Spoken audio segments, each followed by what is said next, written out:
naman, saan sila saan sila mapupunta. Hihintay na lang daw nila yung time ng Great White Throne Judgment para mapunan sila ayon sa kanilang gawa dito sa lupa. Tapos sabi pa niya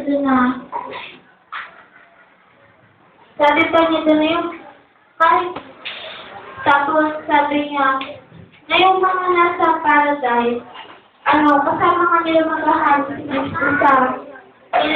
sa milen, saka sa heaven and new earth.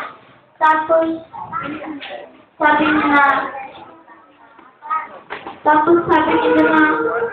yung may darating daw na sabi na, babalik daw po yung Garden of Eden.